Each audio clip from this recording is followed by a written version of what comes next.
안녕하세요. 오늘도 사연 살롱을 찾아주셔서 감사합니다. 저는 얼마 전 천륜을 영원히 끊어내버린 사람이에요.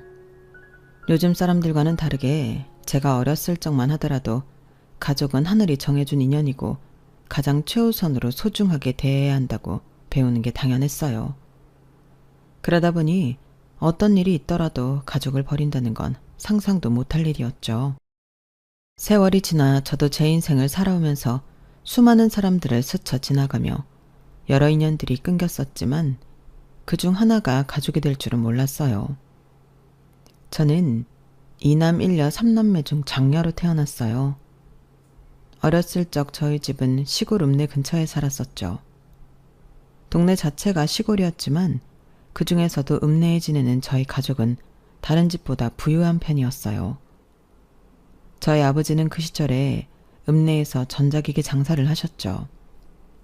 서울을 왔다 갔다 하시면서 여러 기계들과 소도매 물품들을 팔았고 하나같이 값이 나가는 물건이다 보니 돈은 잘 버셨어요. 저희 부모님이 결혼하면서부터 시작했다는 아버지의 사업은 저희 3남매가 차례대로 생기는 동안 더욱 커졌답니다. 제가 10살 때 저희 아버지는 서울로 올라가야 더 큰 돈을 벌 수 있다면서 가족들을 모두 데리고 서울로 이사를 하셨어요. 와, 우리 서울로 이사 간다고? 엄마, 그럼 우리 이제 계속 서울에서 살아? 서울로 이사 가면 우리 이제 서울 사람이야? 나도? 누나도? 동호도? 그래, 우리 가족이 이제 다 서울 사람이야. 아버지 사업이 계속 잘 되시면 거기서 계속 사는 거야. 너희 전부 거기서 학교도 다니고 나중에 대학도 거기서 다니는 거지? 저희는 꽤 큰 주택으로 이사를 갔는데요. 새 집에 설레어 하던 것도 잠시, 저는 다니던 시골 학교보다 3배는 큰 것 같은 학교에 다니게 되며 처음엔 기가 죽기도 했어요. 그건 제 동생들도 마찬가지였고 저희 엄마도 마찬가지셨습니다. 엄마는 늘 저녁마다 저희 3남매 손에 나물무침이나 파전 같은 반찬을 쥐어주며 옆집 앞집에 가져다 주라고 하실 정도로 이웃들과 잘 지내보려고 하셨어요. 처음엔 저희 가족 모두 서울 깍쟁이들과 어울리는데 애를 먹었지만 점차 한두 명씩 새 친구가 생기면서 서울살이에 적응을 해나갈 수 있었답니다. 하지만 서울에 온 지 불과 2년 만에 아버지가 하던 사업은 망하고 말았어요. 회사 사무실에는 온통 빨갛딱지가 붙었고 저희 집은 빚더미를 안게 되었죠. 다행히 살던 집을 가압류 당하지 않고 제때 팔 수 있었기에 5 식구가 길바닥에 나앉는 건 면할 수 있었어요. 저희 집은 어느 노부부가 사갔죠. 원래는 큰 주택에 살며 지하방에 세를 주고 살던 저희 가족이었지만 그 이후론 저희가 그 새방으로 들어가 살게 되었답니다. 다행히 새로운 집 주인들이 묻어난 성격이셨기에 저희는 오랫동안 그 새방에서 지낼 수 있었죠. 저희 가족의 형편이 한순간에 미끄러졌어도 아버지는 여전했어요. 여전하다는 말은 그전과 한치 다름없이 늘 나갔다 하면 술을 마시고 술집 여자와 새벽까지 놀다가 들어왔다는 뜻이랍니다. 저희 엄마는 그런 아버지 때문에 늘 고생이 이만저만이 아니셨죠. 아버지 사업이라도 잘 될 때는 마음고생만 하셨는데 아버지가 사업을 망치고 나서는 몸까지 고생을 하게 된 거였죠. 저희 엄마 얼굴엔 아버지가 만든 깊은 주름과 그늘이 날마다 더해졌어요. 아버지는 사업이 망가진 이후로 가족들에겐 가타부타 말도 없이 집에도 잘 들어오시지 않았어요. 어쩌다 들어오면 독한 술 냄새와 화장품 냄새만 풍기며 잠만 주무셨죠. 어디선 멀에서 벌어온 것인지 하얀 돈봉투를 엄마 앞에 아무렇게나 내던지고서요. 그 돈은 50만 원 혹은 70만 원, 어쩌다가는 30만 원이기도 했어요. 그 돈으로는 저희 3남매를 먹이긴커녕 쇳돈도 낼 수가 없었습니다. 엄마는 길게 고민도 않고 무작정 근처 장에 나가 조그만 리어카에서 전을 붙여 팔기 시작하셨어요. 나중에 알고 보니 그 리어카는 집주인 아줌마한테 빌린 돈으로 마련한 거였다고 해요. 엄마는 쇳돈을 내고 자식들을 키우기 위해 같은 자리에서 눈이 오나 비가 오나 날이 추우나 더우나 꼼짝 않고 전을 부치셨어요. 엄마는 원래도 요리를 잘 하셨지만 그 중에서도 전 요리를 기가 막히게 잘 하셨거든요. 엄마는 장사를 시작하신 지 몇 주 지나지 않아 단골이 생기기 시작했고 길바닥에서 무작정 전을 부치기 시작한 지 4년 만에 시장 안에 있는 작은 가게를 얻어 들어갈 수 있었어요. 1층과 반지하, 그 중간 어딘가에 속한 엄마의 전집을 우리 삼남매는 학교를 마치고 오면 누가 먼저랄 것도 없이 와서 쓸고 닦고 꾸며주었죠. 그렇게 작지만 깨끗하고 아늑한 저희 엄마의 전집이 오픈할 수 있었어요. 그리고 엄마는 가게를 오픈하자마자 저희 삼남매를 쫓아내셨습니다. 너 이제 여기 그만 와. 자꾸 다니지 말고 학교 끝나면 집에 가서 얼른 숙제해. 그럼 엄마 계산은 누가 하고 음식은 누가 갖다 줘? 우리가 할게. 그래, 누나랑 내가 할게. 됐다. 내 가게인데 내가 하면 되지 누굴 시켜? 누가 니들 보고 장사하래? 엄마가 이걸 혼자 어떻게 다 해. 나 학교에서 쉬는 시간에 숙제 이미 다 하고 왔어. 숙제만 다 하면 다야? 배운 거 복습하고 다음에 배울 거 예습해야지. 엄마 도울 정성으로 가서 얼른 공부들 해. 그게 우리 집안이 사는 길이야. 알았어? 나 저번 시험도 100점 맞았는데? 그럼 다음 시험도 100점 맞아야지. 옛말에 맹모 삼천지교라고 학생이 이런 데 오는 거 아니야. 가서 공부하고 나중에 돈 많이 벌면 그때 엄마 도와주던가 해. 응? 엄마는 저희를 다시 집으로 돌려보냈고 저희는 엄마 말씀대로 각자 열심히 공부를 했어요. 엄마의 손이 늘 기름에 데인 상처투성이라는 걸 기억하고 고운 사모님 손이었던 엄마의 손끝이 다 뭉툭해지는 걸 기억하면서요. 그래서였는지 저는 늘 좋은 성적을 받을 수 있었습니다. 진로를 고민할 시기가 왔을 때 처음엔 의사가 되고 싶다는 꿈을 꾸었지만 저희 집 형편에 제가 아무리 공부를 잘해도 의대를 진학하는 건 무리일 것 같더라고요. 그래서 대신 약사를 선택했습니다. 약대에 들어가 아르바이트를 하며 공부를 했죠. 졸업 직후엔 첫 직장으로 유명한 제약사에서 일했지만 몇 년 뒤엔 거기서 모은 돈으로 제 명의의 약국을 차리게 되었답니다. 둘째 남동생도 저만큼 치열하게 공부했어요. 사실 둘째는 저희 삼남매 중 가장 좋은 학교를 들어갔죠. 이름만 대면 다 아는 그런 학교에 무려 장학금을 받고 들어갔어요. 그리고 그곳에서도 대학 학비보다 더 많은 장학금을 받은 만큼 좋은 성적을 유지했죠. 결국 4학년이 끝나기도 전에 대기업을 들어가게 되었고요. 반면 막내 남동생은 저희 둘과는 조금 결이 달랐어요. 그렇다고 성적이 나빴다는 건 아니었고 늘 중상위권을 유지하긴 했죠. 다만 저와 둘째 때문에 자꾸 기가 눌리는 것 같았어요. 저희야 워낙 도끼로 똘똘 뭉친 사람들이지만 막내는 조금 유약한 면이 있었거든요. 적성도 공부 쪽이 아닌 것 같았고요. 그런 막내를 둘째는 늘 몰아세웠고 저는 늘 다독였어요. 동호 너 어제 모의고사 끝나고 세용이랑 노래방 갔어? 학교 끝나고 잠깐만 다녀온 거야. 모의고사를 학교가 일찍 끝나서. 근데 왜 도서관 갔다 왔다고 했어?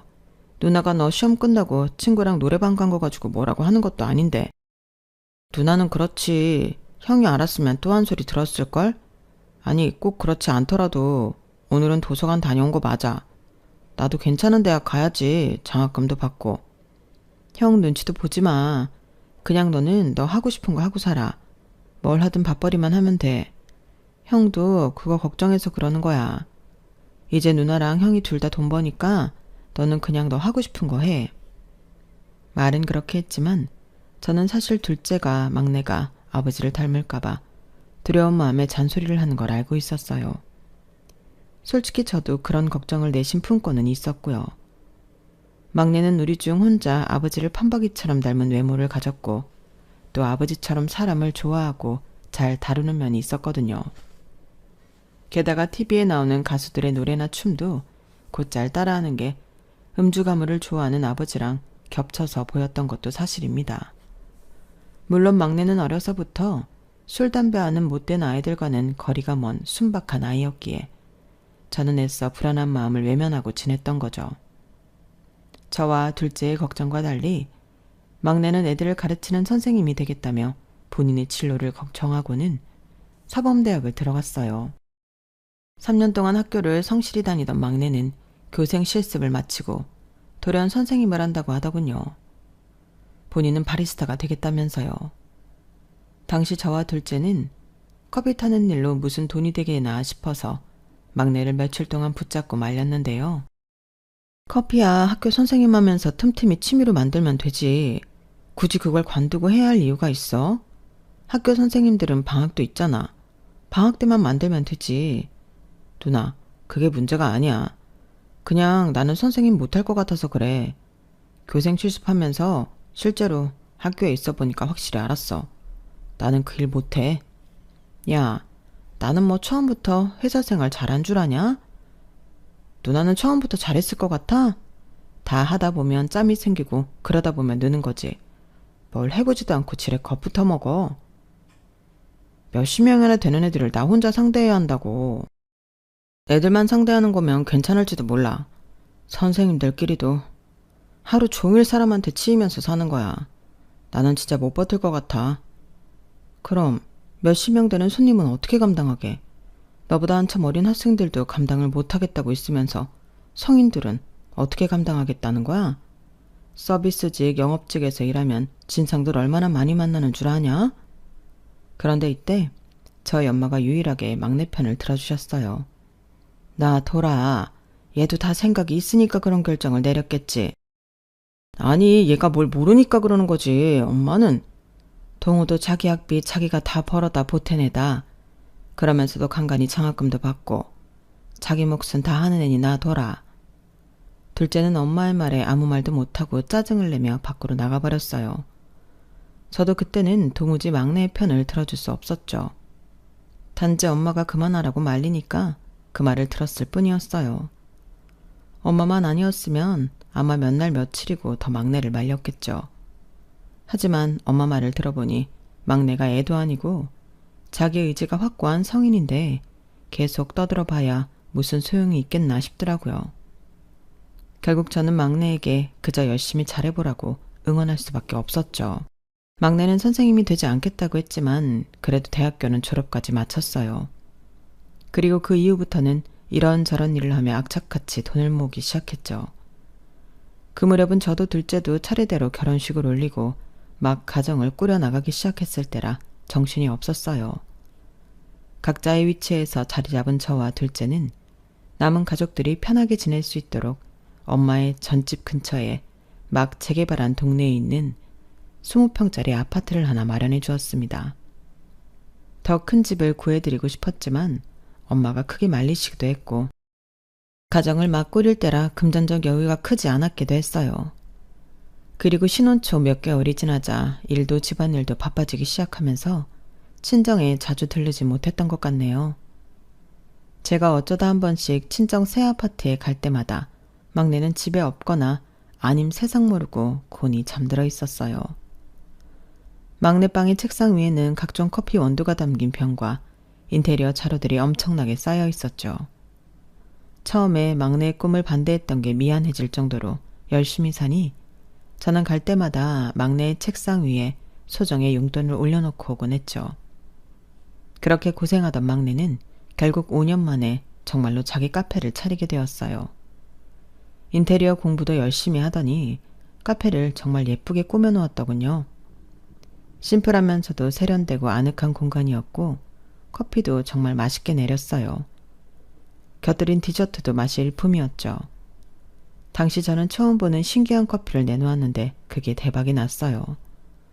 젊은이들이 스마트폰으로 검색을 해가면서 찾아올 정도였으니까요. 저희 때는 커피로 밥 벌어먹고 산다는 건 상상도 못했는데 그렇게 번듯하게 잘 될 줄은 몰랐네요.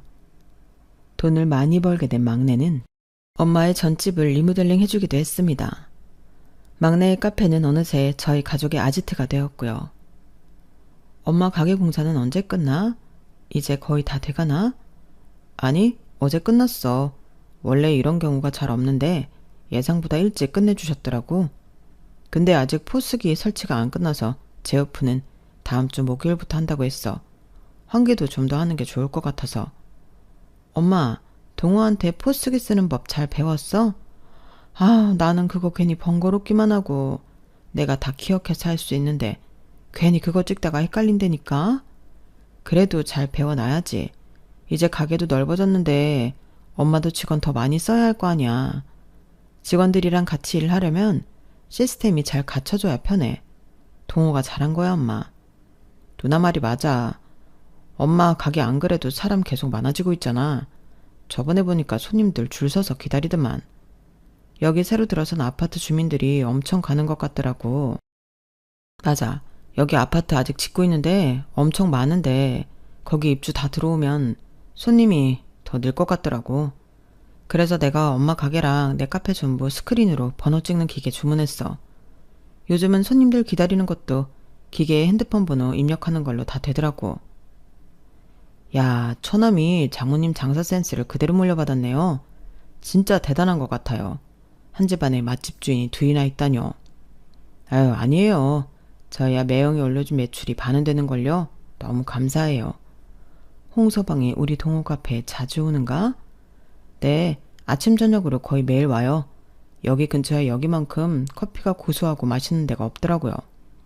여기 없으면 이제 근무가 힘들 정도라니까요. 저희 밑에 애들 순찰 돌 때도 여기 엄청 와요. 직업이 경찰인 저희 남편은 마침 그 근처에서 근무를 했기 때문에 막내 카페를 자주 가는 것 같았어요. 남편 말로는 아예 서 직원들 커피를 아침마다 12개에서 15개씩 캐리어에 담아간다고 하더군요. 그렇게 저희는 각자의 사업, 각자의 가정을 온전히 잘 꾸려나가며 화목한 나날들을 보냈답니다. 앞으로도 그간 고생하면서 노력한 결과를 누리고만 살면 될 것 같았죠. 하지만 그 모든 기간 동안 저희 네 가족이 필사적으로 외면하고 있던 불편한 진실이 있었어요. 바로 저희 아버지였죠. 아버지는 여전히 계속 저희 집에 같이 머물고 계셨거든요. 사업이 망한 지 반지하 새방에 띄엄띄엄 얼굴을 비추며 돈 봉투만 던져놓고 가던 아버지는 알고 보니 노름판에서 딴 돈들을 가져다 준 거였다고 해요. 그 과정에서 질 나쁜 양아치들과 어울리며 불법 사업까지 손을 댔다고 하더군요. 아버지는 제가 대학을 입학한과 동시에 감방에 가셨어요. 무슨 험난한 일이 있었는지 알고 싶지도 않았던 저는 저희 삼남매는 아버지가 감방에 있는 동안 단 한 번의 면회도 가지 않았습니다. 엄마만 3개월에 한 번씩 가서 얼굴도 보고 돈도 넣어주고 오셨어. 아버지는 거기서 3년 동안 살고 나오신 뒤 더 이상 그 양아치 무리들이랑 어울리진 않으시는 것 같더라고요. 하지만 허구한 날 방구석에서 TV를 보면서 이따금씩 욕을 하고 술만 마시며 세월을 죽였죠. 아무것도 안 하고 저희 가족들이 다 같이 모여있을 때도 문을 잠그고 나오질 않으셨어요. 엄마는 그런 아버지한테 별 말하지 않으시면서 매일 일 나가기 전에 식탁 위에 10,000원 한 장만 올려놓고 나오신다고 하셨죠. 아버지는 그 돈을 받으면서도 술값을 따로 지불하기 싫다며 어느 순간부터 자꾸 엄마 가게로 가서 술을 마구잡이로 마시기 시작했어요. 그러다 술에 취하면 온갖 진상을 부렸죠. 다행인지 당시 대학교 졸업 전 취업이 확정되어 여유가 있던 둘째가 매일같이 그런 아버지를 엄마 가게에서 끌어냈습니다. 이 싸가지 없는 자식이 이거 안 놔? 이 자식이 지혜비한테? 그만 진상 피고 당장 나와요. 술병 안 내려놔요? 엄마 가게에 그만 좀 들락거리라고요. 내가 이 집안 가장이야. 내 가족 가게에서 술 좀 먹겠다는데 네가 뭔데 이래라 저래라야. 아버지가 언제 가장 노릇 똑바로 했다고 그런 소리래요. 우리는 애초에 아버지 도움까지는 바라지도 않아요. 그러니까 재 뿌리는 짓은 좀 하지 말라고요. 아버지 때문에 단골들 다 내쫓게 생겼잖아요. 아버지가 주먹을 휘둘러도 둘째한테는 상대가 되지 못했어요. 아버지는 이미 늙고 술에 잔뜩 취한 상태였고 둘째는 이제 갓 성인이 된 데다 군대까지 다녀온 상태였으니까요. 둘째는 아버지의 뒷덜미든 멱살이든 잡히는 대로 잡아 가게 밖으로 끌어내 던져버렸어요. 엄마가 전부치다 놀라 나와서 뜯어 말릴 정도로 아버지를 거칠게 다루긴 했죠. 하지만 저는 엄마를 말리면서 속으로는 둘째를 늘 응원하는 마음이었답니다. 아버지는 2~3달 정도 둘째와 실랑이를 벌이다가 몇 번 가게 앞에 나동그라진 뒤로는 더 이상 엄마 가게에 찾아가지 않았어요. 저희는 사실 그 전부터 엄마한테 아버지와 이혼하라고 몇 번이나 이야기했는데 엄마는 늘 무슨 이 나이에 이혼이냐며 저희 말을 한 귀로 흘리시기만 했어요. 엄마 땐 이혼 같은 건 원래 꿈도 못 꾸는 거였다면서요. 엄마는 아버지가 할 일이 없어서 한가해서 진상을 부린 거라면서 아는 지인을 통해 근처 오래된 아파트 경비일을 구해다 주셨어요. 하지만 아버지는 딱 3달 뒤 아파트 주민과 시비가 붙어 싸움을 하고 잘렸죠. 그때 경찰서에 가장 먼저 도착했던 건 저였는데 저조차도 더 이상 아버지의 만행을 참을 수가 없더군요. 엄마가 어떤 마음으로 아버지한테 일을 구해다 주셨는지 몰라요? 그나마 아버지 생각하는 건 엄마밖에 없는데 어떻게 이런 짓을 저지를 수가 있어요? 자식이 술 처먹고 노상방뇨를 해대는데 그럼 내가 가만히 있어? 그렇다고 쌈박질을 해요? 아버지가 무슨 깡패예요? 저희는 합의금 한 푼도 안 보태줄 테니까 아버지가 나가서 막노동을 하든 피해자한테 싹싹 빌던 해서 해결하세요. 아무짝에도 쓸모없는 년 같으니라고. 그러니까 시집도 어디 교통딱지나 때는 허접한 경찰한테 간 거 아니냐. 나가. 너 같은 년 도움은 나도 필요 없어. 아버지는 본인이 되려 큰 소리를 내며 길길이 화를 냈고 결국 뒤늦게 상황을 알게 된 엄마가 그 일들을 다 해결하셨어요. 엄마가 나서니 저도 어쩔 수 없이 피해자에게 합의금을 입금할 수밖에 없었고요. 그 일이 있은 뒤로는 아버지와 저희 3남매와의 관계가 더욱 안 좋아질 수밖에 없었는데요. 엄마는 그 일 이후로 가게를 담보로 대출을 조금 받아 저렴한 상가자리를 임대해 아버지한테 쥐어주었어요. 아버지는 그 자리에 오락실을 차렸고요. 처음엔 엄마가 대출까지 받으며 그런 일을 한 걸 알고 저희 3남매는 전부 당장 다시 임대자리를 빼라며 엄마를 말렸는데요. 오락실을 차린 이후로는 아버지가 더 이상 아무런 사고를 치지 않고 평온한 나날들이 이어지는 겁니다. 엄마의 말이 맞았던 거죠. 아버지의 생활이 안정되자 저희는 다시 각자의 인생을 안정적으로 꾸려가는 데 집중하며 살았어요. 그렇게 몇 년이 지나 저희 아이들이 교복을 입을 정도로 저도 나이가 들자 아버지에 대한 애잔한 마음이 조금은 생기기도 했죠. 그래서 아버지 칠순 땐 작은 선물을 챙겨드리기도 했어요. 그런데 아버지 칠순이 막 지났을 무렵 저희 가족은 예기치 못한 큰 위기를 겪게 되었어요. 전 세계적으로 시국이 안 좋아지는 시기였고 자영업자들이 하나같이 영업을 종료할 정도로 경기가 침체되었죠. 그나마 엄마 가게는 아직 전을 포장해가는 사람이 많았던 데다 배달 서비스까지 시작하면서 버틸만 했는데요. 문제는 커피만 팔던 막내의 카페였습니다. 매출이 곤두박질치기 시작했고 저희 가족마저 카페에 다 같이 찾아가기 어려웠던 만큼 막내의 카페 적자를 회복하기는 쉽지가 않았어요. 그 상태로 2년 조금 넘게 버티던 막내는 결국 카페 문을 닫을 수밖에 없었죠. 그렇게 공들여 만들었던 카페가 한순간에 문을 닫게 되자 막내는 크게 상심하고 말았어요. 얼굴을 보기도 어려워졌고요. 둘째 회사 내부 사정도 안 좋긴 마찬가지였고 더군다나 약사였던 저는 매일 퇴근할 때마다 녹초가 되어 퇴근에 정신이 없었거든요. 연락이라도 자주 하려고 했는데 막내는 연락이 잘 안 됐고 그나마 엄마와 연락을 하며 막내의 소식을 들을 수가 있었어요. 동호가 언제까지 저렇게 있을지 걱정이야. 저번에 방에 들어가 보니 평생 안 하던 담배를 하는 것 같더라고. 아휴, 용돈이라도 주자니 그건 또 싫어하고. 일단 가만히 두자 엄마. 동호 지금만 잠깐 그렇지 괜찮아질 거야. 엄마도 너무 걱정하지 마. 저번 주말에는 평생 안 하던 술을 하고 들어오는데 어떻게 걱정을 안 하니. 나 닮아서 술도 못하는 애가 얼굴이 빨개지게 취해가지고 들어오는데 아, 동호도 이제 30이 훌쩍 넘었는데 힘들면 술도 한잔하고 그러는 거지. 별로 심각하게 생각하지 마 엄마. 막내 걱정에 한숨을 쉬는 엄마를 안심시키면서 저도 둘째도 당시엔 막내한테 아무런 말도 할 수가 없었습니다. 그저 시간이 지나면서 상황이 나아지길 바랄 수밖에 없었죠. 막내는 매일 저녁마다 집을 나가 택배 상하차를 한다고 하더군요.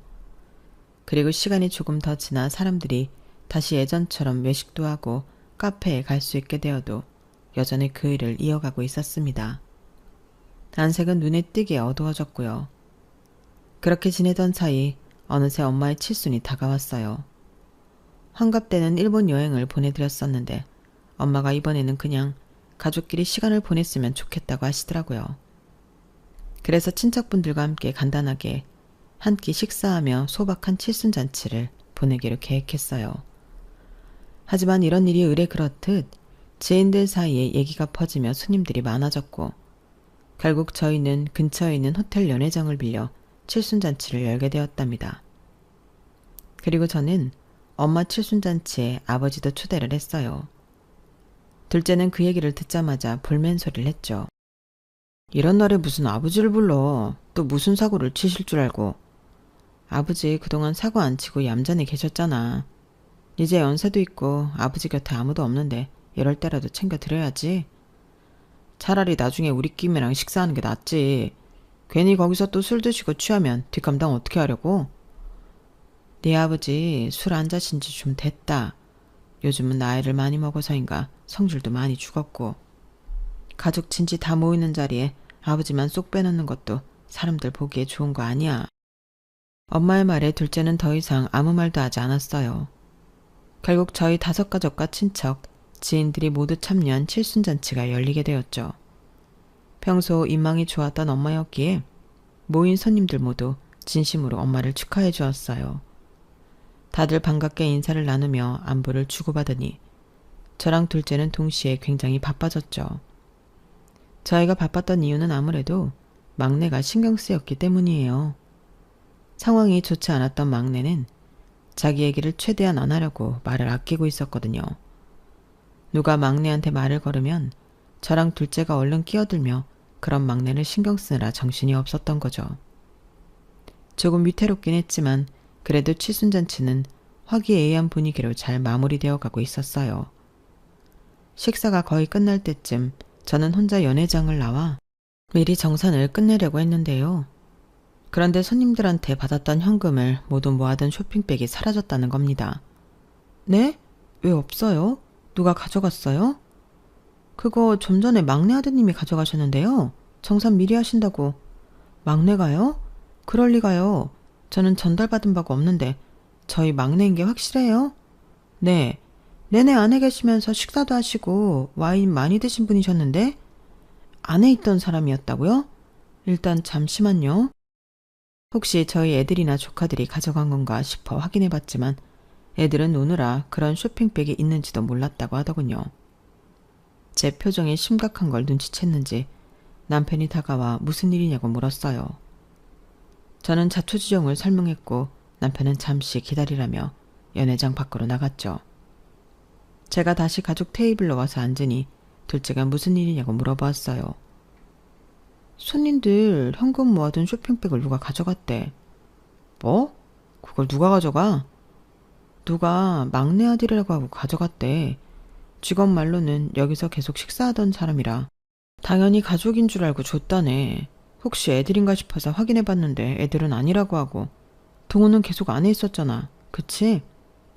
제 말에 테이블에 있던 사람들이 모두 막내를 쳐다봤어요. 막내의 미간이 당연히 찌푸려졌죠. 막내가 기분 나쁜 티를 내자마자 둘째가 손을 휘저으며 말했어요. 동호가 그럼 여기 있지 어딜 가?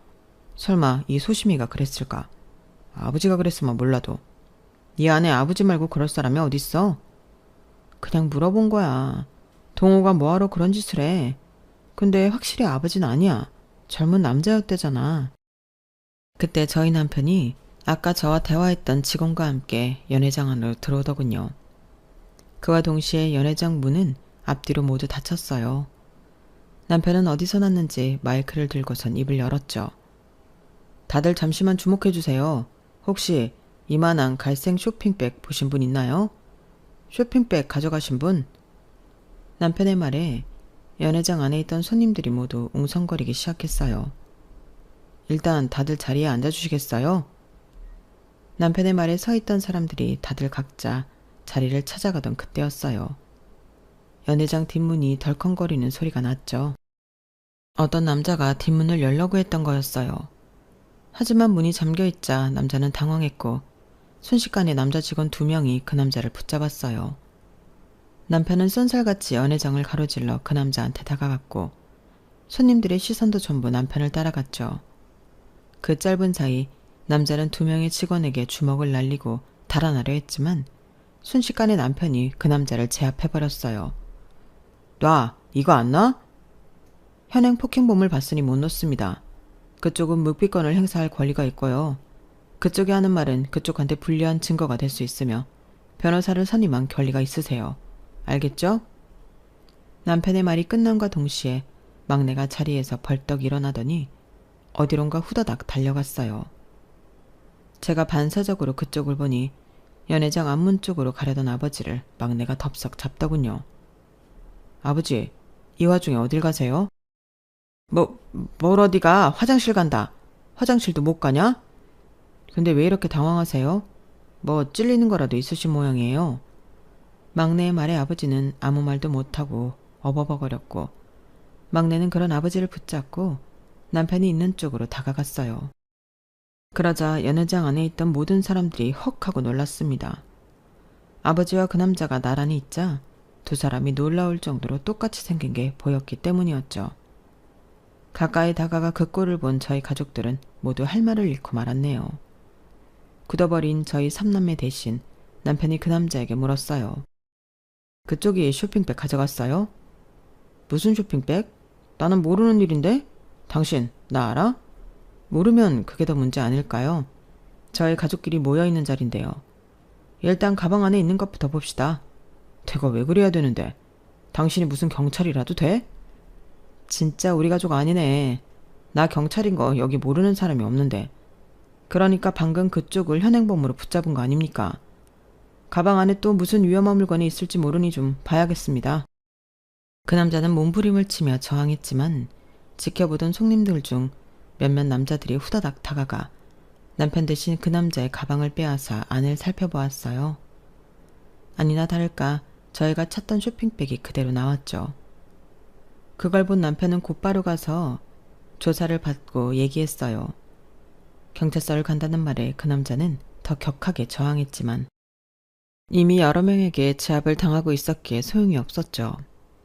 이 기가 막힌 광경에 둘째가 아버지한테 버럭 화를 냈어요. 아버지는 이 인간이랑 대체 무슨 관계예요? 둘이 뭐 똑같이 생긴 건 둘째치고 어떻게 이 인간이 잡히자마자 도망칠 생각부터 했냐고요? 도망치긴 뭘 도망쳐? 난 그냥 화장실 좀 가려고 했을 뿐이다. 왜 괜히 생사람을 잡아? 아버지가 발뺌하자 갑자기 남편에게 잡혀있던 도둑놈이 눈을 번뜩이며 입을 열었어요. 저 사람이 제 아버지예요. 저는 김춘식 씨 사생아고요. 저는 이 돈을 훔칠 생각이 없었는데 아버지가 저한테 시킨 겁니다.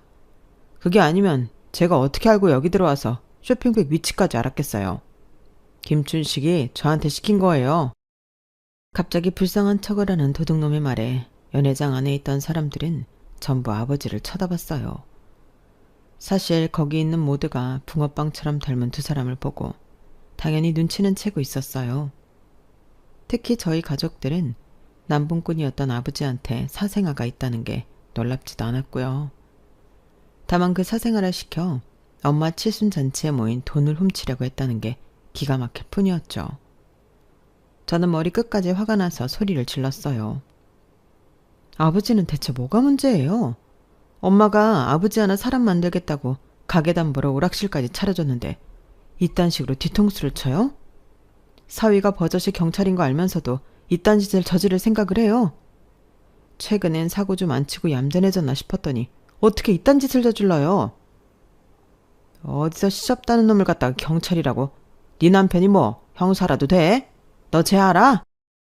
쟤를 언제부터 알았다고 제가 하는 말을 그렇게 철석같이 믿어? 나는 모르는 인간이야. 저딴 사생아 둔 적도 없다고. 어이가 없네. 매형 형사 맞거든요. 그간 가족들 돈은 다 빨아먹고 살면서 그걸 몰랐어요. 아버지만 빼고 여기 있는 사람들 매형 형사인 거 다 알아요. 그리고 누가 봐도 아버지랑 똑같이 생긴 놈이구만. 뭐가 아버지 아들이 아니에요.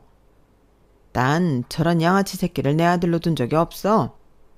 아버지가 끝까지 부인하자 갑자기 그 도둑놈이 아버지한테 화를 내며 협박을 하더군요. 이 노친네가 노망이 났나? 말 조심하지 못해? 애초에 왜 이딴 짓을 시작했는지 잊었어? 아버지가 운영한다던 그 오락실인지 뭔지, 거기서 뭘 하고 있는지 내가 형사 앞에서 떠벌려줘? 어? 금세 다시 포악해진 도둑놈의 말에 아버지는 벙어리라도 된 양 입을 꼭 다물었고, 그때 마침 잠겨있던 연회장 뒷문이 열리면서 남편의 동료 3명이 들어왔어요. 남편은 동료들과 함께 두 사람을 붙들고 경찰서로 데리고 갔죠. 손님들이 웅성거리는 동안 저는 얼른 쇼핑백을 들고 정산을 마친 뒤 서둘러 손님들을 보냈어요. 엄마의 칠순잔치는 그렇게 급하게 끝이 났죠. 그 모든 난리 속에서 엄마는 의외로 덤덤한 표정으로 계셨습니다. 괜찮냐고 물어보니 고개만 살짝 끄덕일 뿐 아무 말씀도 하지 않으셨죠. 저는 일단 엄마랑 막내를 모두 저희 집으로 데려갔어요. 순간 도둑으로 몰릴 뻔한 막내도 심적으로 타격이 있을 것 같아서 두 사람만 집으로 보내기 불안했거든요. 몇 시간 뒤 남편에게 연락이 왔는데요. 사건의 전말은 이랬어요. 막내보다 5살이나 어린 사생아는 이미 20살 때부터 폭행, 사기 등의 전과가 8개나 있었던 아주 전형적인 양아치였다고 해요. 아버지는 엄마가 마련해준 오락실에서 불법 도박장을 열어 운영하고 있었는데 큰 돈을 버는 것도 잠시였고, 당시 막 감방에서 출소했던 사생아에게 버는 돈을 족족 빼앗겼다고 합니다. 사생아는 아버지한테 경찰에 신고한다, 가족들한테 자신의 존재를 알리겠다, 가족들한테 여기가 도박장이라고 얘기해버리겠다 등등 다양한 협박을 해오면서 몇 년 동안 아버지의 돈을 탈탈 털어갔던 거죠. 시간이 지나며 도박장에서 나오는 돈이 점점 작아지자 협박에 시달리던 아버지는 마지막으로 목돈 한번 안겨줄 테니 그거 들고 가서 그만 좀 괴롭히라며 엄마 칠순잔치에 모인 돈을 훔쳐가라고 시킨 것이었어요. 자초지종을 듣고 나니 아버지한테 학을 떼게 되더군요. 저야 이미 연회장서부터 아버지에게 오만정이 다 떨어졌지만 엄마는 어떨지 걱정이 되었어요. 저는 깊은 고민 끝에 엄마한테 사실을 이야기해 주기로 결심했습니다. 그날 저녁 애들을 다 재우고 엄마랑 막내를 안방으로 불러 조용히 이 얘기들을 전부 전달했어요. 엄마는 한동안 말이 없으셨죠. 엄마, 괜찮아. 사실 아버지가 젊었을 적에 얼마나 방탕하게 살았는지 알긴 했잖아. 나는 그렇게까지 충격도 아니던데. 그치? 우리가 아버지를 모르는 것도 아니었잖아. 저는 엄마가 혹시나 충격을 받았을까봐 일부러 아무렇지 않다는 얘기를 했는데요. 엄마는 낮은 목소리로 이렇게 이야기하셨어요. 그래, 충격받을 일도 아닌 게 맞다. 그냥 내가 너무 바보 같아서 그렇지. 그딴 인간 계속 바꿔보겠다고 미련을 못 버렸던 게 네 아버지한테서 더 이상 술 냄새가 안 나길래 정말 네 아버지가 변했다고 생각했다. 내가 바보였지, 바보였어. 무슨 소리야, 그렇게 생각하지 마. 엄마가 바보 같은 게 아니라 아버지가 그만큼 나쁜 거야. 엄마 잘못은 요만큼도 없어. 우리 중 아무도 그렇게 생각 안 해. 누나 말이 맞아, 엄마. 왜 그런 생각을 해? 바보 같지, 그럼. 내가 그 인간을 똑바로 보고 판단했으면 오늘처럼 가족 친지들 앞에서 내 자식들 바보 만드는 일은 없었을 거 아니냐. 애꿎은 동호만 누명 쓸 뻔하고 말이야. 너희가 예전에 이혼하라고 했을 때 그때 했었어야 했다. 내 새끼들 이런 꼴 당하기 전에. 나라도. 그래, 이제라도 법적으로 얼른 남남이 되어야겠어. 나 니네 아버지랑 이제 이혼할란다. 엄마의 말이 끝나자마자 막내가 그런 엄마를 안아주었어요. 너무 잘 생각했어. 우리가 도와줄 테니 얼른 이혼해. 그리고 아버지 일은 엄마 잘못 진짜 아니야. 우리 중 아무도 그렇게 생각 안 하고 그게 사실이야. 어차피 형이랑 누나는 처음부터 내가 범인이라고 의심하지도 않았어. 동호 말이 맞아. 얘가 그럴 애 아닌 건 누구보다 나랑 준호가 잘 알아. 거기 있는 사람들 전부 알고 있었고 엄마가 걱정할 일 하나도 없어. 엄마는 저희가 하는 말에 끝내 눈물을 흘리셨어요. 저희는 엄마 잘못이 아니라고 몇 번이나 더 말씀드리면서 울음을 멈출 때까지 달래드렸죠. 그 사건 이후 사생아는 폭행과 협박, 절도죄로 다시 감방을 들어가게 되었어요. 사생아와 마찬가지로 이미 전과자였던 아버지도 불법 도박정을 운영한 채와 절도 교사죄로 다시 감방 신세를 지게 되었죠. 두 부자가 나란히 감방에 들어가는 걸 지켜보며 저희 삼남매는 엄마를 도와 이혼 절차를 끝내버렸어요. 아버지가 나쁜 용도로 쓰던 상가자리를 임대에 다시 빼버렸고 엄마는 그 돈을 막내에게 보태주셨답니다. 진작 그랬어야 한다고 후회하시면서요. 막내는 사실 그동안 택배 일을 하며 모았던 돈으로 재계약이는 충분하다며 엄마에게 받은 돈으로 엄마랑 둘이 해외여행을 다녀왔어요. 그리고도 돈이 남는다며 남은 돈을 모조리 엄마한테 효도하는 데 착실히 쓰고 있네요. 막내는 그간 일하며 모은 돈을 나눠 회사가 모여있는 동네에는 4평짜리 작은 카페를, 재개발된 동네 안에 있는 초등학교 앞에는 무인 아이스크림점을 열었어요. 괜한 인테리어 욕심을 부리기보다는 최소한의 자본을 들여야 망해도 손해가 덜하다나요? 말은 시니컬하게 하면서도 다시 자기 가게를 운영하는 막내의 얼굴에 예전과 같은 활기가 도는 것 같아 저는 한시름 놓을 수 있었답니다. 저희 가족은 이제 정말로 오기 티 없이 평온하고 행복한 일상을 되찾았어요. 막내의 카페 대신 아버지가 없는 친정집이 저희 가족의 새로운 아지트가 되었거든요. 아버지와는 절연을 설원한 저희 네 가족은 앞으로도 지금처럼 평화로운 날들만 가득하길 기대하고 있어요. 지금까지 저희 가족의 이야기를 들어주셔서 감사합니다. 여러분들의 가족들과는 항상 행복한 일만 가득하시길 바랍니다. 여러분, 사연 댓글에 응원과 현명한 조언 부탁드려요. 좋아요와 구독은 저에게 큰 힘이 됩니다. 오늘도 좋은 일 가득하세요.